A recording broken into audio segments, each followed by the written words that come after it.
আমাদের আজকের অতিথি শিল্পী শফি মণ্ডল।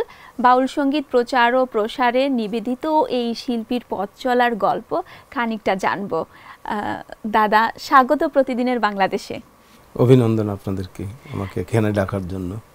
আমার কি হয় দাদা, আপনাদের মতো সুরে ছন্দে ভরা মানুষ যারা গুণীজন, তাদের সামনে দাঁড়ালে প্রথমেই মনে হয় যে কিছু কেড়ে নেই, সৃষ্টি একটু হৃদয় পেতে নেই। তো আমরা কি একটু আজকে গান দিয়েই শুরু করতে পারবো?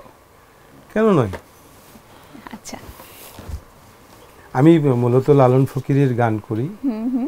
আর এই গান আমরা মনে করি এটা তো গুণগান, আর মানব জীবনের ভালো থাকার সবচেয়ে ভালো ওই মানে বিষয়, একটা মেসেজ বলি।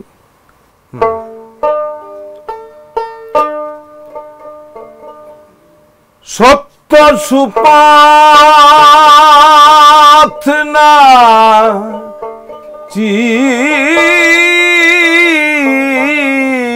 চিনিলে পাবিনে মানুষের দর্শন।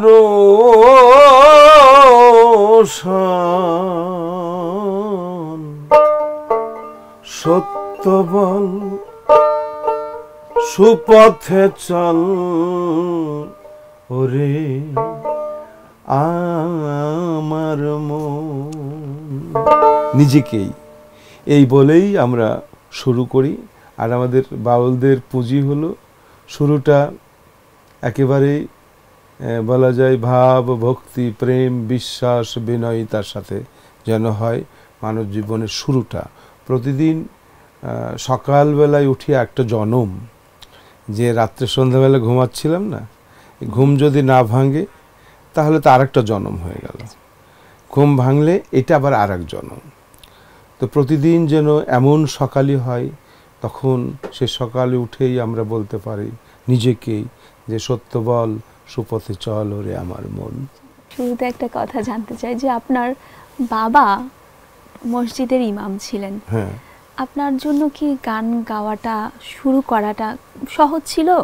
এটা একেবারে সহজ ছিল বলা যাবে না। আর যে সময় আমার শৈশব শুরু হয়েছে সেই সময় তো সহজ বলতে কিছু ছিলই না। আর ধর্মীয় গোঁড়ামিতা একটু বেশিই ছিল, তো এখনও আছে। তার মধ্যে যে বাবা যে খুব আমার বাধা হয়েছিল তা কিন্তু না। তার কারণ হলো যে অনেক বড় একটা সংসার আমাদের, সেই সংসারের সব শেষ অতিথি আমি। আচ্ছা, কত বড় ভাই বোন একটা ছিলেন? পরিবার, আমরা প্রায় 8 ভাই বোন। 8 ভাই বোন। হ্যাঁ ছিলাম, আর সবচেয়ে ছোট আমি। তো আমার অনেক অপরাধও ওই পরিবারের সবার আদরেই নিয়েছে। তো সেই হিসাবে আমি পরিবারের সবার কাছে আমি ঋণী, যেহেতু আমি সবার ছোট, সবার একটু বেশি আদর পেয়েছি, একটু বেশি ঋণী। মাঝে মাঝে মনে হয়েছে যে আমি একটু সবার থেকে আলাদা হলাম, কেন হলাম আমি নিজেও জানি না। তবে আমার আলাদাকে আমার মা স্বাগত জানিয়েছে।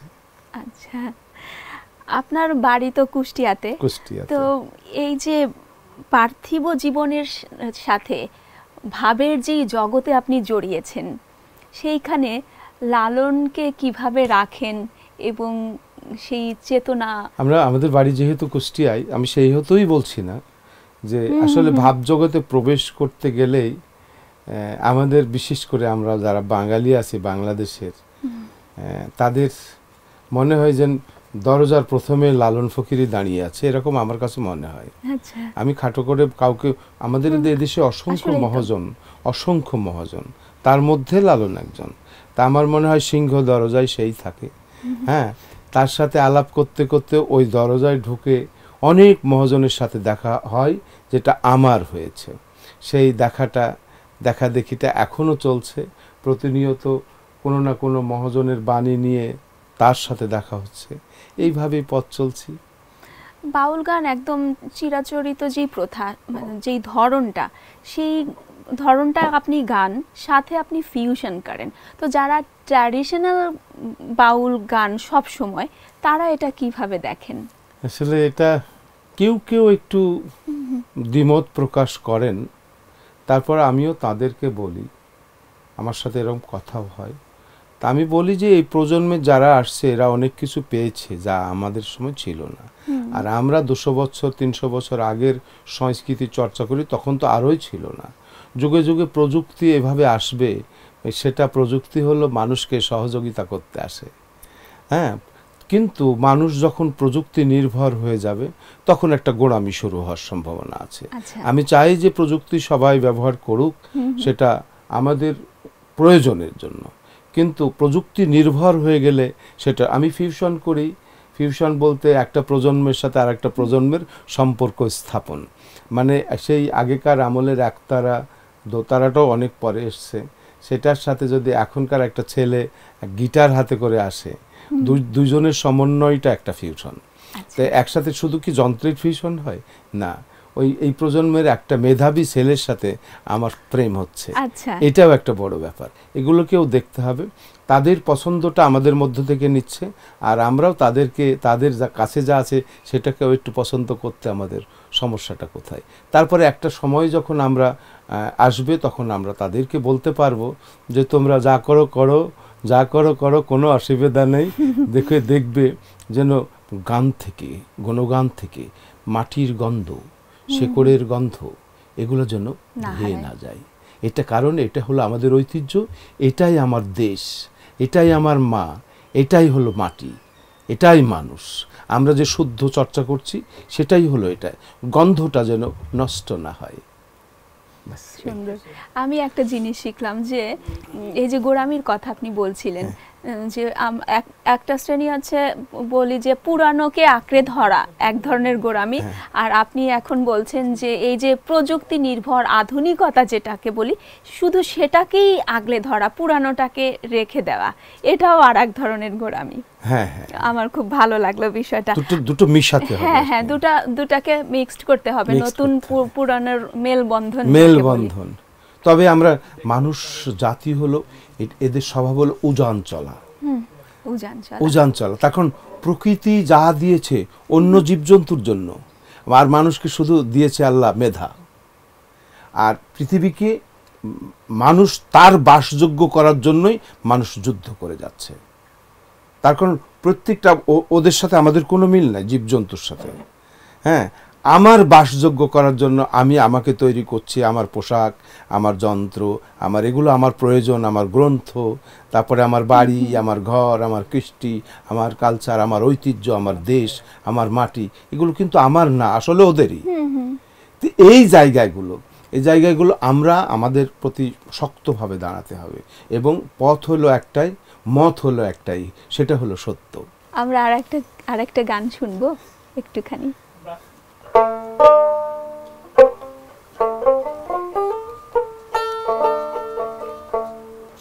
পাবিরে অমূল্য নিধি বর্তমানে, সহজ মানুষ ভোজে দাক্ষিণার মন দিব্য জ্ঞানে,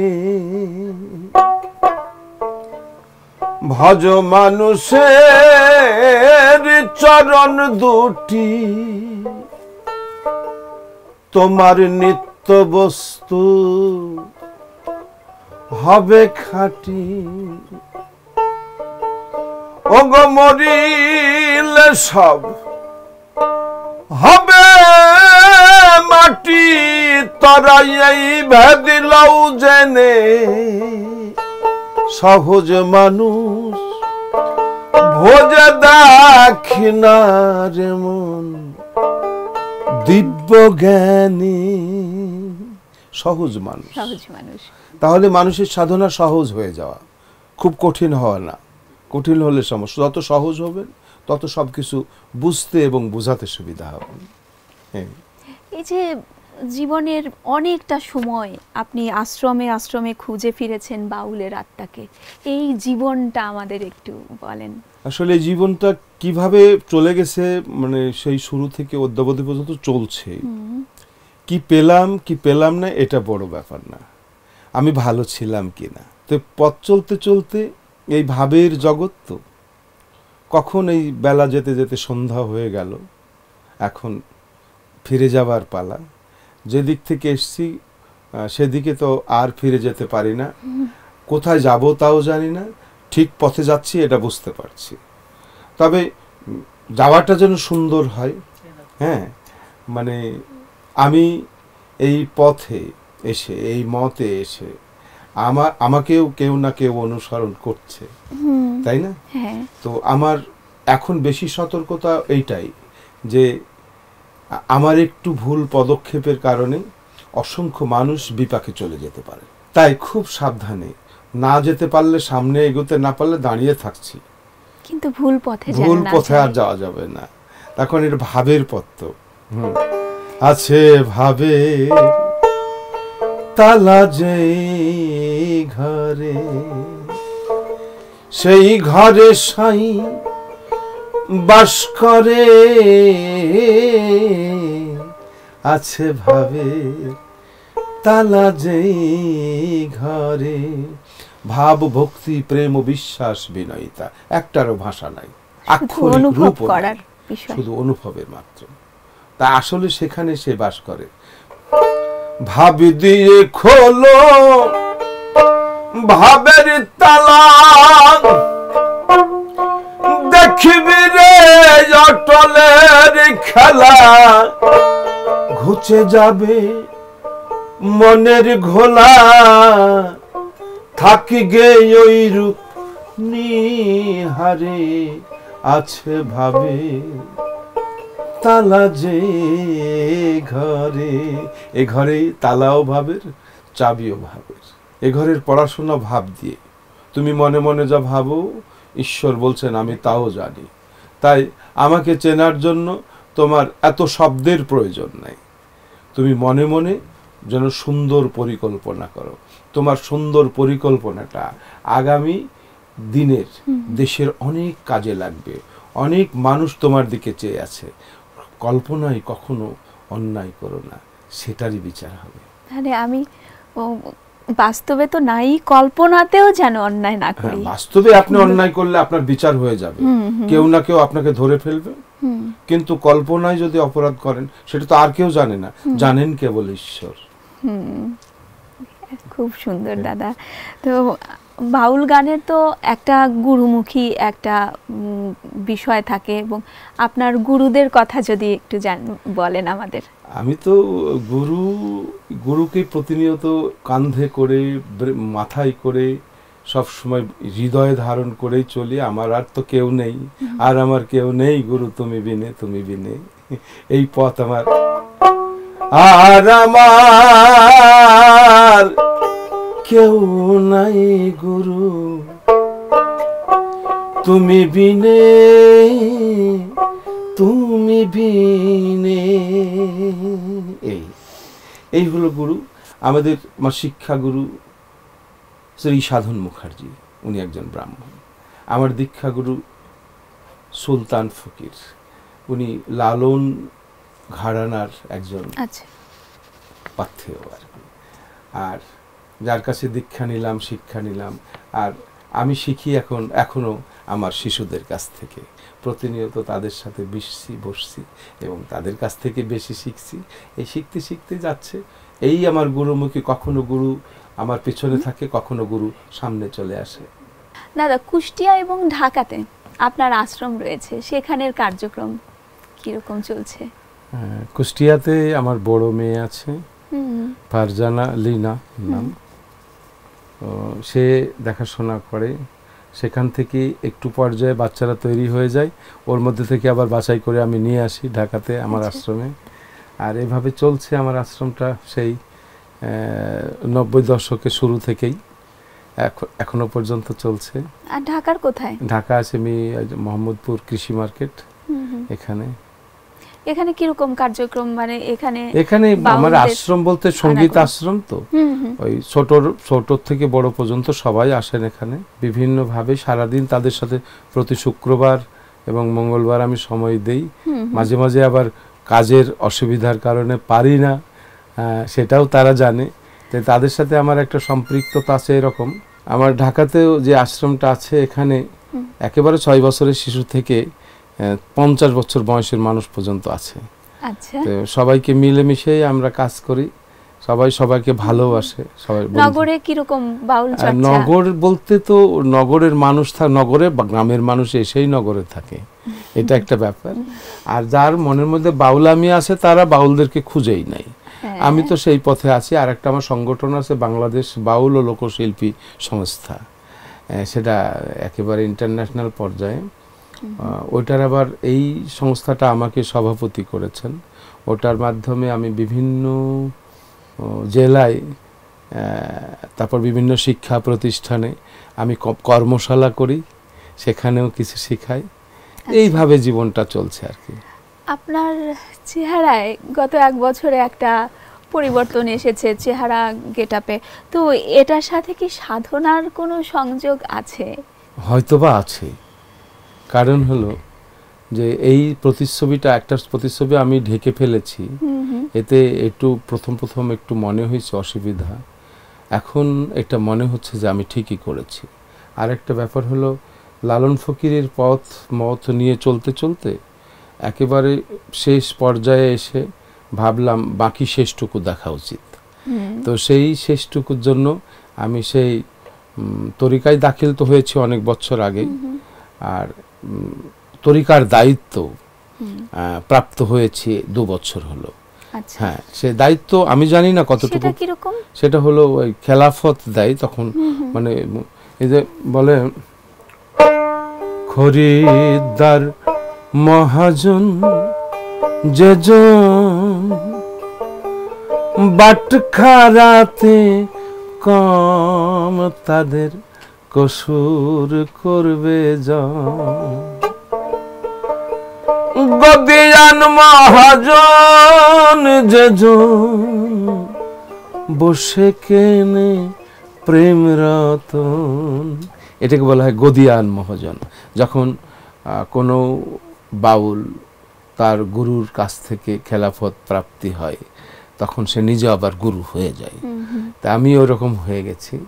এখন খুব ভয় হয় পথ চলতে, যে আমাকে অনেক মানুষ অনুসরণ করছে নিঃসন্দেহে, আমার ভক্ত আশিক, তারপরে প্রিয় মানুষগুলো। একটু আগেই বলছিলেন যে আর কোনো ভুল না করি যেন। হ্যাঁ, এই বিভ্রান্তিতে যদি আমি পড়ি তাহলে সবাই পড়ে যাবে। তাই শক্ত হাতে এই সত্য পথে পথ চলছি। দাদা, আমরা যে বাউল হলেই আমরা একটা মনের মধ্যে একটা ভাবনা আমাদের স্থায়ী হয়ে যায় যে তাদের হয়তো সাধন সঙ্গী থাকে কিন্তু সংসার করছেন না বা সংসারই হচ্ছেন না।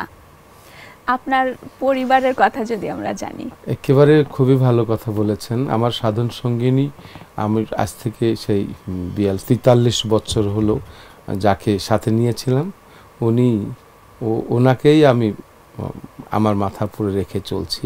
সেটা হলো আমার সহধর্মিনী। খুব সুন্দর কথা আমি তাকে নিয়েই চলি। আর একটু আধটু পথ চলতে ভুলভ্রান্তি হতে পারে, তবে দুজনাই ভুল না করার চেষ্টা করি। আর মানুষের সাধনা করি, বেশি কিছু আমরা জানি না, সহজভাবে চলি এই। তবে আমার সাধন সঙ্গিনী উনি আছেন, তাকে সাথে করে আমার পথ চলি আমি। আচ্ছা, এবার গান নিয়ে আপনি আমেরিকা এবং ইউরোপ যাচ্ছেন কয়েকদিনের ব্যবধানে। এটা অনেক বছর আগে থেকেই আমি যাই, আর এবার যাচ্ছি, খুব ভালো লাগছে। প্রোগ্রামগুলোর নাম যদি আমরা একটু শুনি যে কোথায় কোথায় যাচ্ছেন। লন্ডনে একটা প্রোগ্রাম আছে কবিদের উৎসব। আচ্ছা, হ্যাঁ, তো কবিদের উৎসবে আমি বাউল, আমি তো কবি নই। তারপরে কবিরা তো একটা জাতির মেরুদণ্ড। তো কবি যারা, তারা ডেকেছেন, তার মানে এটা আমার জন্য অনেক ভাগ্য। তখন কবি তো সাধারণ ব্যাপার নয়। তো তাদের সম্মেলনে আবৃত্তির পরিবেশে আমার 2-1টি গান তারা শুনতে চেয়েছেন। এটা নিজেকে খুব ধন্য মনে করছি। আর সেখান থেকে আবার এটা 7 তারিখে আছে লন্ডনে, আর আরেকটা হলো 14 তারিখে আছে আমেরিকাতে, সেখানেও যাব। সেখানে তারা আমাকে সম্মানিত করবেন বলেছেন প্রকাশ। তো আমি সেখানেও যাচ্ছি। তো সব মিলে আবার ফিরে আসবো লন্ডনে।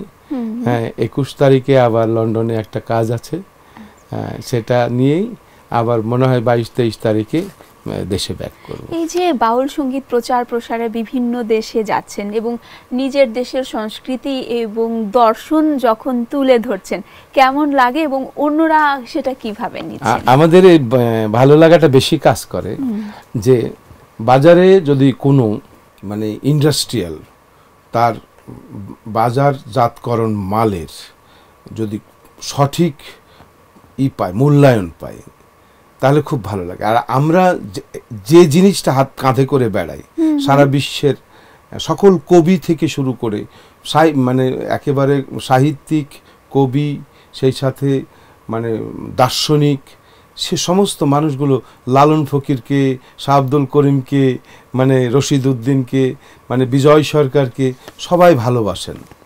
হ্যাঁ, আর সেই মহাজন আমরা প্রচার করি, এটা ঠিক না, কিন্তু এত ভারী জিনিস বহন করি, সেটা বহন করে যেতেই তাদের কারণেই আমাদের সমাদরটা বাড়ে। লালন ফকিরের মানুষ এসছে, বিজয় সরকারের মানুষ এসছে, সেই জন্যই আদরটা মানে ওটা বহন করে নিয়ে যাচ্ছে আমরা, সেই জন্য আদরটা বেড়ে যায়। মানে ধরুন যে গাড়িতে প্রধানমন্ত্রী থাকে, সে গাড়ির সব কিছুই ভালো, তা আমাদের গাড়িতে এইগুলো বহন করি আমরা। তা আমরা যে প্রচার করি তা কিন্তু না, আমাদের সেইগুলো প্রচার করার আমাদের কি আছে বলুন? আমরা ওটা বহন করে সবার কাছে পৌঁছে দিতে পারছি, এই সুযোগটুকু পেয়েছি, এটাই কিন্তু বিশাল ব্যাপার। এই যে এইভাবে আপনি ভাবছেন, এটাই আমরা যেন ভাবতে পারি, আমাদের প্রজন্ম আমার চেয়ে ভালো করে ভাববে তারা। এই আশাটাই খুব সুন্দর, এই আশার কথাটা। তো আমরা খুব শেষ পর্যায়ে চলে এসেছি, আসলে শেষ হলেই তো আর শেষ হয় না, কারণ সেখান থেকেই আর একটা শুরু হয়। তবুও এই যে শেষ বলছি আমরা, এই শেষে এসে আমি আপনার প্রথম গানটা, যেটা আপনি মনে করেন যে প্রথম এই গানটাই আপনার ছিল, সেই গানটা যদি একটু মনে করে আসলে গাইতে সেটা পারেন। অনেক দিন আগের ব্যাপার, আমার মনে আছে খুব ভালো। আমি অনেক বড় বয়সে, মানে বেশি বয়সে গান শিখেছি, ছোট থেকে গান করি, কিন্তু একটা সময় এসে মনে করেছিলাম গান শিখে করা উচিত। তো সেই সময় আমাদের দেশের যেগুলো লোকসঙ্গীতের ধারক বাহক ছিলেন, তার মধ্যে আব্বাস উদ্দিন, আব্দুল আলিম, তারাই বহন করেছেন। তাদেরকে এখনো পর্যন্ত আমরা ভুলতে পারি না। লোকসঙ্গীতের শুরু হলেই, লোকগানের শুরু হলেই আমরা তাদেরকে অন্তত স্মৃতির মধ্যে রেখে দিতে হয়। সেই সময় একটা গান প্রথম, তো সেই সময় খুব চলতো, সেই সময় শিখেছিলাম। আমার ওস্তাদ যে ছিলেন হলো সাবদার হোসেন, হ্যাঁ, গ্রামের। আর একটু আমি গানটা শুরু করার আগে আর একটা প্রশ্নের উত্তর আমি জেনে নিই। আচ্ছা, যে আপনার বাবা কি আপনার গান আছেন এখনো? না, বাবা নেই। উনি আপনার গান দেখে গিয়েছিলেন? গান দেখে যায়নি, আমার গান শুনে গেছেন উনি। মানে সেটাই, সেই সময় দেখার ব্যবস্থা ছিল না আমাদের। আচ্ছা। আমি যখন 1983 সালে সর্বপ্রথম আমি রেডিওতে সুযোগ করেছিলাম, তো সেই সময় আমার বাবাকে আমি গান শুনিয়েছিলাম, একটা লালন ফকিরের গান। তো সেই গানটা হলো বৃহস্পতিবার রাত্রে নূতনদের আসরে হয়েছিল, তা আমার বাবাকে আমি শুনিয়েছিলাম। এই যে ভালোবাসা আপনি পাচ্ছেন এত মানুষের, সেটা উনি বুঝে গেছেন? না, সেটা হয়তোবা উনি বুঝে যাননি, তবে উনি, আমার বিশ্বাস উনি এখনো তো আসেনি আমার পাশে, সবসময় আমার শক্তি তো এখনো বুঝছেনি। আচ্ছা, এখন আমরা ওই যে প্রথম গানটার, সে প্রথম গানটা বলতে ওই যে বললাম না যে উস্তাদজি ছিলেন সাবদার হোসেন, তখন আমি খুবই ছোট, তো আমাকে গানটা শিখিয়েছিলেন। তো গানটা শিখিয়েছিলেন, তার কিছুদিন পরে আমাদের স্কুলে, আমি তখন প্রাইমারি স্কুলে পড়ি, হ্যাঁ, আমাদের হাই স্কুলে একটা প্রোগ্রাম হচ্ছে সম্ভবত, প্রোগ্রামটা হলো একজন ছাড়ের বিদায় অনুষ্ঠান। হ্যাঁ, সেই বিদায় অনুষ্ঠানে আমাকে আমার ভাই তখন হাই স্কুলে ছিলেন, আমার ভাই তখন আমাকে সাথে করে নিয়ে গেলেন, বলে চলো একটা গান করবে তুমি। আমার ভাই তখন ক্লাস 10-এ পড়ে। তো আমি তখন তো এত সাউন্ডের ব্যবস্থা নাই, এত যন্ত্রের ব্যবস্থা নাই, একটা টেবিলের পরে দাঁড় করিয়ে দিল সেই গানটা, তখন ওই আব্দুল আলিমের গানটা। হ্যাঁ,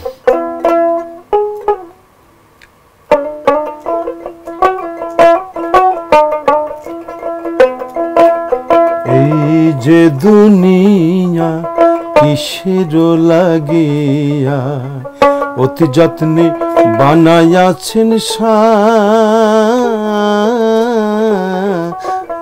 এই যে দুনিয়া।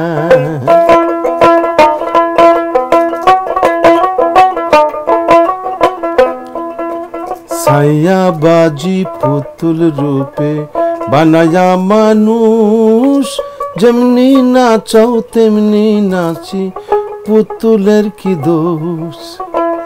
যেমনি নাচাও তেমনি নাচি, যেমনি নাচাও তেমনি নাচি, পুতুলের কি।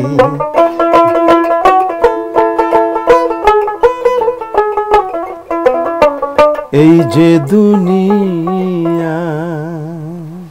অনেক বছর আগে। ধন্যবাদ দাদা, আমাদের সাথে সময় দিয়েছেন আপনি। আমারও খুব ভালো লাগলো যে এটা মূলত একটা পত্রিকা, আর এখানে আমাদের সুর গান নিয়ে কথা হচ্ছে, আর বস্তুনিষ্ঠ খবর, মানুষের ভালো থাকার তথ্য বহন করে এই পত্রিকা। আমিও চাই সেই তথ্যের মধ্যে এক টুকরো মানুষ হয়ে থাকতে। খুব ভালো লাগছে আপনাদেরকে, ভালো লাগছে আপনাদের সবাইকে, অভিনন্দন জানাচ্ছি আপনাদেরকে। ভালো থাকবেন, আর যারা শুনছেন তাদের প্রতি আমার দোয়া রইল, আমার জন্য দোয়া করবেন, আমি যেন সুস্থ থাকতে পারি, জীবনের শেষ দিন পর্যন্ত গাইতে পারি।